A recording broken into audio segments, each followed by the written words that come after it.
Hello everyone, myself Nikhil Kuhar. I am studying King George's Medical University, a third year MBBS student. आज की इस video में हम बात करने वाले हैं स्ट्रोक और ट्रांजिएंट इस्केमिक अटैक के पार्ट 3 के बारे में।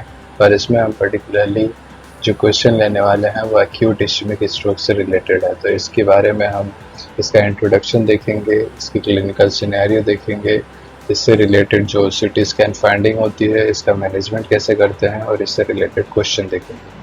चलिए शुरू करते हैं। इसको डिफाइन करने से पहले मैं एक पॉइंट के बारे में बताना चाहूँगा जो कि ट्रांजिएंट इस्केमिक स्ट्रोक है। हमारे बॉडी के अंदर जब कोई रिस्क फैक्टर होते हैं जैसे कि हाइपरटेंशन या स्मोकिंग, इसके वजह से क्या होता है कि जो ब्रेन की आर्टरीज होती हैं वहाँ पे क्लॉट का फॉर्मेशन हो जाता है। अब ये क्लॉट का जो फॉर्मेशन हो जाता है तो उसकी वजह से जो सप्लाइड ब्रेन का पार्ट है उसके अंदर न्यूरोलॉजिकल मैनिफेस्टेशन आने शुरू हो जाते हैं। लेकिन कुछ देर के बाद हमारी बॉडी के अंदर एंटी क्लॉटिंग मैकेनिज्म होता है जैसे कि प्रोटीन सी, प्रोटीन एस या एंटी थ्रोम्बिन 3। ये सब क्या करते हैं, क्लॉट को वॉश ऑफ कर लेते हैं। और इसकी वजह से क्या होता है कि जो न्यूरोलॉजिकल मैनिफेस्टेशन आ रहे होते हैं वो धीरे धीरे रिग्रेस करने लगते हैं। तो ये इसका एक ड्यूरेशन होता है, टाइम ड्यूरेशन, वो 1 आवर के विद इन जो रिग्रेशन होता है न्यूरोलॉजिकल सिम्टम्स का वो चालू हो जाता है। एंड विद इन 24 आवर्स पूरा जो न्यूरोलॉजिकल सिम्टम्स है वो सब खत्म हो जाता है। और अगर हम इमेजिंग करके देखें तो इमेजिंग में भी हमें कुछ भी ऐसा क्लॉट वगैरह नहीं मिलेगा। तो इसको हम कहते हैं ट्रांजिएंट इस्केमिक अटैक। तो इसमें न्यूरोलॉजिकल मैनिफेस्टेशन खत्म हो जाते हैं विद इन 24 आवर, 1 आवर के अंदर स्टार्ट होने चालू हो जाते हैं। न्यूरोलॉजिकल मैनिफेस्टेशन रिग्रेस करने शुरू हो जाता है। लेकिन यहीं पे अगर ये न्यूरोलॉजिकल मैनिफेस्टेशन 24 आवर्स के बाद तक परसिस्ट करते हैं, मतलब वो रिग्रेस नहीं होते हैं, तो हम उसको कहते हैं एक्यूट इस्केमिक स्ट्रोक। तो ये है डेफिनेशन एक्यूट इस्केमिक स्ट्रोक का। अब हम बात करने जा रहे हैं कि जो एक्यूट इस्केमिक स्ट्रोक का जो पेशेंट होता है वो कैसे प्रेजेंट करता है। तो सबसे पहली बात, ये जो पेशेंट होगा ये मान लेते हैं ये नॉर्मल वॉक करने के लिए जा रहा है, ठीक है। तो वो 6 बजे मॉर्निंग वॉक के लिए निकलता है, साढ़े मॉर्निंग वॉक करके आता है, अपने चेयर पे बैठता है और अपने जो फैमिली मेम्बर्स होते हैं उनसे बात कर रहा होता है। तो सडन नोटिस करते हैं फैमिली मेम्बर्स कि ये बोलने में मतलब बोल नहीं पा रहे हैं, ठीक है। फिर उसके साथ साथ तो क्या होता है कि जो फैमिली मेम्बर्स होते हैं वो नॉर्मली क्या करते हैं कि जब कोई इंसान बोल नहीं पाता है तो समझ नहीं पाते हैं बोल के नहीं रहे हैं, तो तुरंत पानी पकड़ाते हैं। तो पानी पकड़ने के लिए, पानी के गिलास पकड़ने के लिए वो हाथ ऊपर करते हैं, तो वो हाथ भी वो नहीं ऊपर कर पाते क्योंकि वीकनेस हो जाती है हाथ। तो राइट आर्म वीकनेस भी मान लो महसूस हो रहा है। तो तुरंत फैमिली वाले कहते हैं कि मतलब ये बोल भी नहीं पा रहे हैं और इनका हाथ भी नहीं उठ रहा है। तो फैमिली वाले ने सोचा कि मतलब चल के एक बार डॉक्टर को दिखा लेते हैं।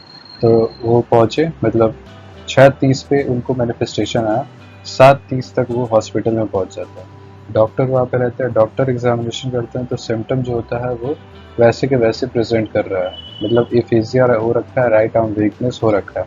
फिर उसके बाद एक्सटर्नल प्लांटर्स देखते हैं डॉक्टर, तो उससे पता चलता है कि बेबिंस्की साइन प्रेजेंट है, लॉन्ग ट्रैक साइन भी प्रेजेंट है। फंडस का एग्जामिनेशन करते हैं तो देखने को मिलता है कि कोई हेमरेजिक स्ट्रोक जो है वो नहीं प्रेजेंट है। राइट आर्म का पावर जो है वो 1/5 है, तो मतलब 1/5 है, इसका मतलब बहुत ही कठिनाई से ही हाथ मूव कर पा रहा है। फिर 7:50 मतलब विद इन 20 मिनट जो है वो सिटी स्कैन के लिए बोल देना है, ठीक है। तो इसको हम कहते हैं door to CT scan time 20 minutes होता है, हॉस्पिटल के पहुंचने के 20 मिनट्स के बाद, ठीक है, हॉस्पिटल के पहुंचने के 20 मिनट्स बाद। और फिर 8:15 में नॉन कंट्रास्ट सिटी स्कैन का इंटरप्रिटेशन करते हैं विद इन 45 मिनट। तो door to CT scan interpretation वो होता है 45 मिनट। अगर ये इस्केमिक स्ट्रोक होगा, जो सिटी स्कैन के लिए बोल दिए, स्ट्रोक के बाद जो हाइपोडेंसिटी डेवलप होती है कि उस एरिया में ब्लड की सप्लाई नहीं जा रही है तो वो नेक्रोसिस हो जाएगा, तो इसकी वजह से हाइपोडेंसिटी डेवलप होता है। हाइपोडेंसिटी जो होता है वो सिटी स्कैन में थोड़ा सा ब्लैक कलर में आता है, मतलब बाकी नॉर्मल एरिया से ज़्यादा ब्लैक होगा। मैं कहना कि हाइपोडेंस एरिया डेवलप करने में 6 घंटे लगते हैं।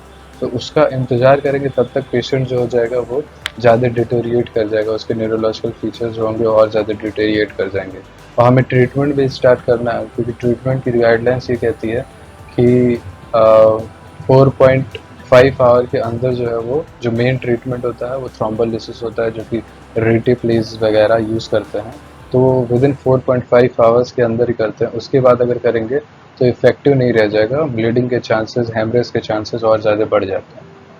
तो ये हमारा जो हो गया ये क्लिनिकल सिनेरियो हो गया एक्यूट इस्केमिक स्ट्रोक का। अब हम बात करते हैं कि जो सीटी स्कैन फाइंडिंग होती है एक्यूट इस्केमिक स्ट्रोक में वो क्या होती है। तो जैसा कि हम जानते हैं कि पहले क्या होता है, थ्रोम्बस का फॉर्मेशन होता है, जो सेरेब्रल आर्टरी होती है वहाँ पे थ्रोम्बस का फॉर्मेशन होता है और कुछ देर के बाद वो थ्रोम्बस जो होता है, थ्रोम्बस के फॉर्मेशन की वजह से कुछ एरिया जो होती है वो अफेक्ट हो जाती है, ब्रेन की कुछ एरिया अफेक्ट हो जाती है जहाँ पे ब्लड की सप्लाई नहीं जा रही है, तो वो एरिया जो होता है वो सीटी स्कैन में ब्लैक के फॉर्म में दिखता है, तो उसको कहते हैं हाइपोडेंस एरिया। लेकिन इनिशियली में वो एरिया ब्लैक नहीं होता, वहाँ पे कुछ दूसरे चीज़ होते हैं, वहाँ पे इनिशियली में देखा जाता है हाइपर डेंस एमसीए साइन। इसका मतलब क्या होता है कि इनिशियली में क्या होगा कि पहले जो आर्टरी होगी उसके अंदर क्लॉट बनता है, ठीक है। तो एक्यूट इस्केमिक स्ट्रोक के इनिशियल फेज में हमें देखने को मिलता है मिडिल सेरेब्रल आर्टरी होती है, उसके अंदर क्लॉट बन जाता है और ये क्लॉट जो है वो ब्लड है, ठीक है, वो ब्लड है और ब्लड जो होता है वो सीटी स्कैन में कैसे दिखता है, हाइपर डेंस एरिया के फॉर्म में दिखता है। तो initial stage of acute ischaemic stroke में डेंस एमसी साइन किसकी वजह से दिखता है, थ्रोम्बस की फॉर्मेशन की वजह से दिखता है। उसके बाद ये 6 घंटे के बाद टाइम लगता है, 6 घंटे के बाद ये कन्वर्ट हो जाता है किसमें, हाइपोडेंस एरिया में। अगर हाइपर डेंस एरिया देखने को मिल रहा है तो वो दो चीज़ हो सकता है, या तो वो हेमरेजिक स्ट्रोक हो सकता है जिसमें ब्लड जो है वो लीक आउट कर रहा है, और अगर ब्लड लीक आउट कर रहा होता है तो उसका ट्रीटमेंट क्या होता है, हम ब्लड प्रेशर को कंट्रोल करते हैं और साथ साथ जो रेज इंट्राक्रेनियल प्रेशर होगा उसको कंट्रोल करते हैं, ठीक है। लेकिन एक तो केस हो गया हेमरेजिक स्ट्रोक जिसमें हाइपर डेंस एरिया दिखेगा, हाइपर डेंस एरिया एक दूसरी जगह इस्केमिक स्ट्रोक में दिखता है during the initial phase of ischaemic stroke. तो ये दोनों पॉइंट हमें याद रखना है। और एक और बात मैं बताता हूँ कि जो इस्केमिक स्ट्रोक होगा उसमें हम क्या करेंगे, तो इस्केमिक स्ट्रोक में हम हाइपोडेंस एरिया बनने का इंतज़ार नहीं करते, बल्कि उससे पहले ही हम समझ के रखे रहते हैं कि अगर ये हाइपर डेंस एरिया पहले दिखता तो हम समझ जाते कि ये हेमरेजिक स्ट्रोक है, अगर नहीं दिख रहा है तो इस एक्यूट इस्केमिक स्ट्रोक है और हम इसका ट्रीटमेंट थ्रोम्बोलिसिस के जो ड्रग होते हैं जैसे रेटिप्लेस यहाँ से स्टार्ट करते थे, सीटी स्कैन फाइंडिंग का इंतजार नहीं करते हैं। अब हम बात करने जा रहे हैं कि जो एक्यूट इस्केमिक स्ट्रोक होता है उसका ट्रीटमेंट कैसे करते हैं।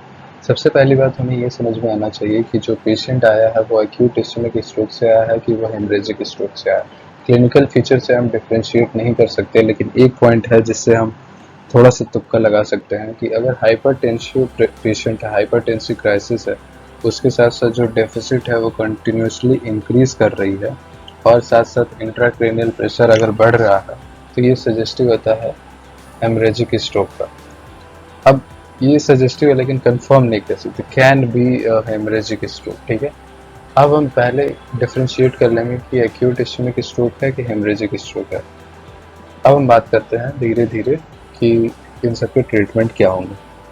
तो सबसे पहले कोई भी स्ट्रोक हो, हम सबसे पहले एयरवे, ब्रीदिंग और सर्कुलेशन जो है वो मेंटेन करते हैं। सेकेंड पॉइंट होता है कि हम ग्लूकोज लेवल चेक करते हैं, शुगर लेवल चेक करते हैं। तो शुगर उस इंसान का बढ़ भी सकता है, उस इंसान का घट भी सकता है। तो अगर शुगर जो है वो बढ़ गया हो तो उसकी वजह से एडिमा कंपोनेंट जो हो सकता है वो ट्रीटमेंट के दौरान आ सकता है। तो एडिमा को ट्रीट करेंगे, पहले एडिमा को ट्रीट करेंगे, तो उसके लिए हम इंसुलिन ड्रिप दे देंगे। और वही अगर हाइपोग्लाइसीमिया हो रखा है, 60 मिलीग्राम परसेंट से कम है अगर ग्लूकोज का लेवल, तो वो उससे न्यूरॉन का डेथ हो सकता है। तो उसको ठीक करने के लिए हम 10% डेक्सट्रोज का यूज़ करेंगे। तो पहले ग्लूकोज का लेवल ठीक करेंगे, फिर उसके बाद अगर एक्यूट इस्चेमिक स्ट्रोक है तो हम रेटिप्लेज यूज़ करेंगे।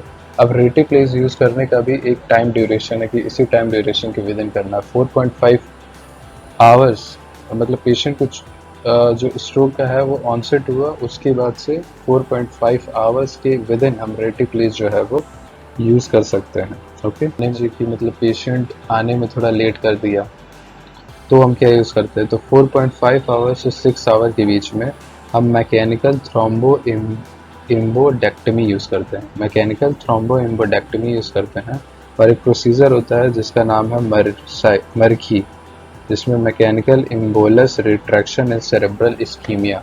तो ये एक प्रोसेस है जिसका यूज़ करते हैं, जिससे इम्बोलस को मैकेनिकली जो होता है वो हम आर्टरी से निकालते हैं। फिर उसके बाद अगर टाइम ड्यूरेशन और ज़्यादा बढ़ जाता है कि मतलब और लेट कर दिया पेशेंट ने, होता ही एक स्टेज ये होता है कि जैसे पेशेंट जो है वो सोया और जब सो के उठा तो वो मैनिफेस्टेशन के साथ उठा, उसका फेशियल वीकनेस हो रखा है, एफेजिया हो रखा है और आर्म वीकनेस हो रखा है। तो इस समय हमें ये नहीं पता चलेगा कि जो ऑनसेट है वो कब हुआ, ये हमें नहीं पता चलेगा। तो हम क्या करेंगे, जब पेशेंट सोने गया ना तो उसी ड्यूरेशन को हम ऑनसेट का ड्यूरेशन समझेंगे। जैसे मान लीजिए कि 10 बजे वो बेड पे गया है और सुबह उठ रहा है पेशेंट, तो वो क्लिनिकल मैनिफेस्टेशन आ रहे हैं स्ट्रोक के, तो हम ऑनसेट जो लेंगे वो 10 बजे से ही लेंगे। ठीक है, तो वहाँ से टाइम ड्यूरेशन जो होगा काफ़ी बढ़ जाएगा ना। तो उस केस की इस तरीके से जो पेशेंट का प्रेजेंटेशन होता है वो डिलेड हो सकता है। तो अगर 6 आवर के बाद आ रहा है पेशेंट तो उसके लिए हम यूज़ करते हैं intra arterial रेटिप्लेज। Intra arterial रेटिप्लेज, artery के अंदर ही डाल देना रेटिप्लेज। तो इससे साइड इफ़ेक्ट के फॉर्म में ब्लीडिंग हो सकती है और जो कि लाइफ थ्रेटनिंग हो सकती है, लेकिन हमारे पास ऑप्शन नहीं है तो हम ये करेंगे। फिर उसके बाद अगर 48 आवर्स उसके बाद क्या होता है, ये हमारे पास ऑप्शन होगा। फिर हम एस्पिरिन भी यूज़ करते हैं। एस्पिरिन जो होता है वो कभी स्टार्टिंग में यूज़ नहीं करते, क्यों, अगर स्टार्टिंग में अगर यूज़ करेंगे तो एस्पिरिन का साइड इफ़ेक्ट होता है ब्लीडिंग। तो एस्पिरिन जो होता है वो हमेशा 48 hours after thrombolysis by reteplase. Reteplase से हमने थ्रोम्बोलिसिस कर दिया, उसके 48 आवर्स बाद यूज़ करते हैं एक्यूट इस्चेमिक स्ट्रोक में, ताकि दोबारा स्ट्रोक का डेवलपमेंट ना हो। ठीक है, ताकि दोबारा स्ट्रोक का डेवलपमेंट ना हो। और एक और बात, अगर वो हेमरेजिक स्ट्रोक है तो एस्पिरिन हम बिल्कुल नहीं यूज़ करेंगे, क्योंकि एस्पिरिन जो होता है वो ब्लीडिंग का चांस जो होता है वो बढ़ा देता है, जिससे डिजीज़ जो होगी वो और ज़्यादा वर्षन हो जाएगी। अब इसमें क्या होता है कि मैंने जैसे बताया था कि अगर हेमरेजिक स्ट्रोक का पेशेंट है तो हेमरेजिक स्ट्रोक के पेशेंट में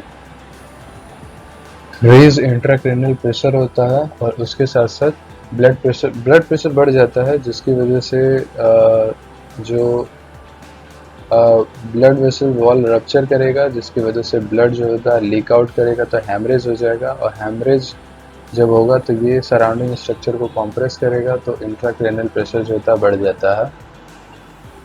अब इंट्राक्रेनियल प्रेशर हमारा प्रॉब्लम हो गया और एक ब्लड प्रेशर प्रॉब्लम हो गया, किसमें, हेमरेजिक स्ट्रोक में। तो इसको हम ट्रीट करने के लिए क्या यूज़ करते हैं, ब्लड प्रेशर को अगर घटाना है तो उसके लिए हम ऑस्मोथेरेपी यूज़ करते हैं, उसके फॉर्म में हम मैनिटॉल यूज़ करते हैं।